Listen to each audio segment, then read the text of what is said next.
India ने under the leadership of Narendra Modi middle east और ये जो पूरे का पूरा गल्फ है इसके साथ ताल्लुकात आपने बहुत ज्यादा ट्रांसफॉर्म कर लिए हैं।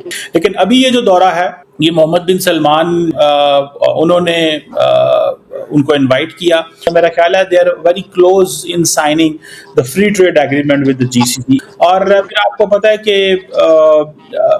सऊदीज हैव प्रॉमिस्ड कि वो इंडिया के अंदर आई थिंक $100 बिलियन की इन्वेस्टमेंट करेंगे। ये उन्होंने बातें इसने की हुई हैं, तो मेरा ख्याल है कि दे आर रियली इंटरेस्टेड। क्या लगता है कि आपको सऊदी अरेबिया का जो किंग है इस टाइम आप देख सकते हैं मोहम्मद बिन सलमान, वो बड़े बड़े डील साइन कर रहा है हिंदुस्तान के साथ।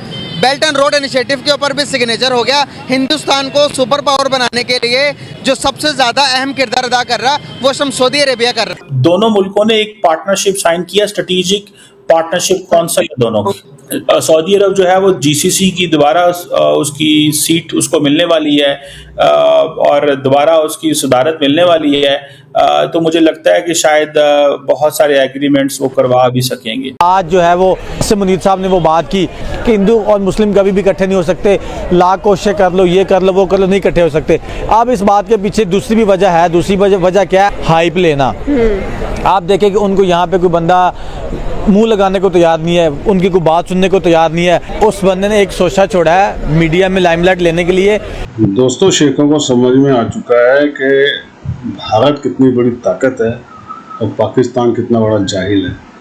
आप देखिए 2 दिन पहले आसिम मुनीर ने क्या बयान दिया था कि मुसलमान और हिंदू एक साथ नहीं रह सकते। आप सोचिए, सारे के सारे गल्फ कंट्रीज जीसीसी भारत के साथ फ्री ट्रेड एग्रीमेंट करने जा रहा है, सऊदी अरब करने जा रहा है और यूएई तो वैसे ही हमारा पार्टनर है। कितना बड़ा तमाचा मारा उसके मुंह के ऊपर।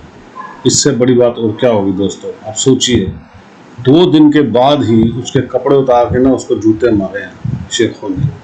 अब ये बात खुद पाकिस्तानी अपने मुंह से कह रहे हैं। आप वीडियो पूरी देखेंगे आपको समझ में आ जाएगा कि पाकिस्तानी खुद कह रहे हैं कि भैया यासीन मुनीर तो जल्ला आदमी है, जानबूझ के सिर्फ हाइप लेने के लिए ये सब ड्रामा किया था, वरना हिंदुओं की यहाँ बहुत पूछ है पूरी दुनिया के अंदर है।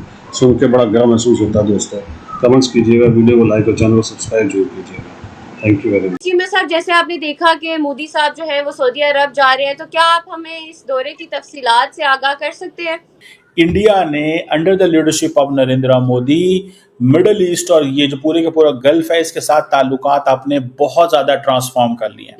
लेकिन अभी ये जो दौरा है ये मोहम्मद बिन सलमान उन्होंने उनको इनवाइट किया, वो पहुंच रहे हैं। दूसरा, अगर आप ये भी देखें कि मोदी साहब ने मिडल ईस्ट को अपनी एक्सटेंडेड नेबरहुड भी समझते हैं। तो एक्सटेंडेड नेबरहुड में वो ये कहते हैं कि हमें ये तमाम ममालिक जो पर्टिकुलरली जीसीसी है, मेरा ख्याल है they are very close in signing the free trade agreement with the GCC if I am not wrong. They have been working, काफ़ी काम हो चुका है। तो वो इंडिया अपने ताल्लुकात गल्फ ममालिक के साथ एंड सऊदी अरब के साथ इन एंगल्स के ऊपर जो है वो फैला रहा है और अपने ताल्लुकात को लेके जा रहा है। और उनको ये समझ आ रही है कि मोहम्मद बिन सलमान की रेलेवेंस दोबारा इंटरनेशनल सिस्टम में, अमेरिकी सिस्टम में बढ़ रही है। सो हमें वो ज़्यादा करीब होने की भी ज़रूरत है। और फिर आपको पता है कि सऊदीज हैव प्रॉमिस्ड कि वो इंडिया के अंदर आई थिंक $100 बिलियन की इन्वेस्टमेंट करेंगे। ये उन्होंने बातें इसने की हुई हैं, तो मेरा ख्याल है कि दे आर रियली इंटरेस्टेड। देखें, इंडिया की जो पॉलिसी रही है ना मिडल ईस्ट की, वो बड़ी डिफरेंट रही है हिस्ट्री के अंदर। वो पॉलिसी ये रही है कि जी पाकिस्तान जो है ना ये ऑलरेडी बड़ा करीब है सऊदी अरब के, ठीक है जी, पाकिस्तान बहुत करीब है मिडल ईस्ट के। सो हमें मिडल ईस्ट से पीछे रहना चाहिए, ये हमारी बात नहीं मानेंगे।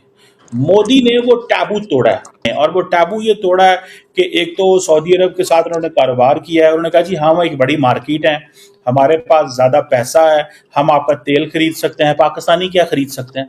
पाकिस्तानी तो जब आपके पास आते हैं वो आपसे आके रिक्वेस्ट करते हैं किस चीज़ की? आपसे कहते हैं कि हमें फ्री का तेल दे दें। हम फ्री का तेल थोड़े लेने आते हैं। सो हमारा और पाकिस्तान का बड़ा फर्क है। सो मोदी ने उस गैप को ढूंढा है और उस गैप को उन्होंने फिल किया है। पहले क्या होता था? पहले होता था पिछली जो पुराना ओल्ड लीडरशिप हुआ करती थी, ठीक है, सऊदी अरब के अंदर या गल्फ के अंदर, तो वो चुपके चुपके पाकिस्तान की हेल्प कर दिया करते थे। लेकिन अब क्या है, अब अरब कंट्री समझते हैं यार ये पहले हमारे पाकिस्तान के बारे में समझते हैं कि ये हमारे अबाउ जदाद से भी पैसे मांगते थे, ये हमसे भी पैसे मांगते हैं, ये हमसे पैसे भी मांगते हैं, ये हमसे कश्मीर में मदद भी मांगते हैं, फिर जब यमन में हमें हेल्प चाहिए ये हमारी हेल्प भी नहीं करते। तो उन्होंने बेसिकली अपने आप को थोड़ा सोचा कि अपनी सारी की सारी जो अप्रोच है उसको रिवाइज किया और नरेंद्र मोदी ने उस स्पेस को जो है ना वो फिल किया है।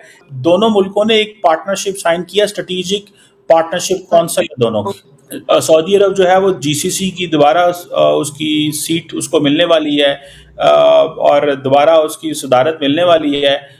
तो मुझे लगता है कि शायद बहुत सारे एग्रीमेंट्स वो करवा भी सकेंगे। सो दूसरा एक और चीज भी है, इंडिया अपने आप को पिच कर रहा है कि जी वो एक एग्रेरियन कंट्री है अंदर। सो अब सिचुएशन ये है कि इंडिया कहता है कि ये अरब वर्ल्ड को तो हर चीज चाहिए होती है, यहाँ पे तो कुछ नहीं होता, यहाँ पे तो सहरा है, गर्मी है। तो इनको तो देखें सिरामिक्स भी चाहिए, फूड प्रोडक्ट्स भी चाहिए, टाइल्स भी चाहिए, टेक्सटाइल्स भी चाहिए, केमिकल्स भी चाहिए, सारा कुछ चाहिए। तो क्यों ना हम इनको दें ये। और फिर आपको पता है कि बड़ी तादाद में इंडियंस काम करते हैं सऊदी अरब के अंदर। बहुत सारी इंडियन कंपनीज, बहुत सारे कॉर्पोरेट ग्रुप जो हैं वो जिसे कहते हैं ना वो काम भी करते हैं। और बहुत सारे जो इंडिया के कॉर्पोरेट ग्रुप्स हैं जिसमें टाटा है और एयरलाइंस जिस तरह इंडिगो है, गो एयर है, एयर इंडिया है, स्पाइस जेट है, ये इनकी प्रेजेंस सऊदी अरब के अंदर। आज जो है वो इससे मुनीर साहब ने वो बात की कि हिंदू और मुस्लिम कभी भी इकट्ठे नहीं हो सकते, लाख कोशिशें कर लो, ये कर लो, वो कर लो, नहीं इकट्ठे हो सकते। अब इस बात के पीछे दूसरी भी वजह है। दूसरी वजह क्या है? हाइप लेना। आप देखें कि उनको यहाँ पे कोई बंदा मुंह लगाने को तैयार नहीं है, उनकी कोई बात सुनने को तैयार नहीं है। उस बंदे ने एक सोचा छोड़ा है मीडिया में लाइमलाइट लेने के लिए। इससे पहले उनको नहीं कोई बंदा मुंह लगाता, तो उन्होंने कहा कि पाकिस्तान में जिस बंदे ने थोड़ा सा ऊपर आना है, जिस बंदे ने थोड़ी सी हाइप लेनी है, अगर इंडिया की बात कर ले तो आप पाकिस्तान या इंडिया के खिलाफ कोई बयान दाग दें। जब आप बयान दाग देते तो आप सोशल मीडिया के जो है ना वो हीरो बन जाते। यहाँ पर बैठ के मैं इंडिया के खिलाफ को बात कर दूँगा, मेरी बात वायरल हो जाएगी, तो लोगों ने कहना हो बहुत बड़ा मुहिब्बे वतन है, बहुत बड़ा मुहिब्बे वतन है। अब देखें ये क्यों किया जा रहा है। ये किया इसी वजह से जा रहा है, जैसे आपने कहा कि 2000 से बाद वाले लोग कहते हैं कि हमें ये चीज़ नहीं चाहिए, और जो हमारे यहाँ लोग हैं वो कहते हैं कि नहीं, आपके अंदर अक्ल आ क्यों गई है, आपके अंदर शऊर आ क्यों गया है। हम यही शऊर और अक्ल को तो ख़त्म करना चाहते थे, हम ही उसी बत्ती के पीछे लगाया रखा। 1948 में क्या हुआ आवाम को पता है, 65 में क्या हुआ आवाम को पता है, 71 में क्या हुआ आवाम को पता है, कारगिल में क्या हुआ आवाम को पता है। और वैसे कहते हैं कि हमारी जो एक मुआशरती अलूम बनी हुई है, हमारी जो एक सोशल स्टडी बनी है, हाँ वो बनी हुई है, तो उसमें आज की आवाम सवाल उठाती है कि उसमें सिर्फ एक ही चीज़ अच्छी है कि मैदानी इलाकों में गर्मी में सख्त गर्मी पड़ती है और सर्दियों में सख्त सर्दी पड़ती है, और उसके अलावा वो किसी बात को मानने के लिए तैयार नहीं है। और ये चीज़ जो है उनको बड़ी चुभती है।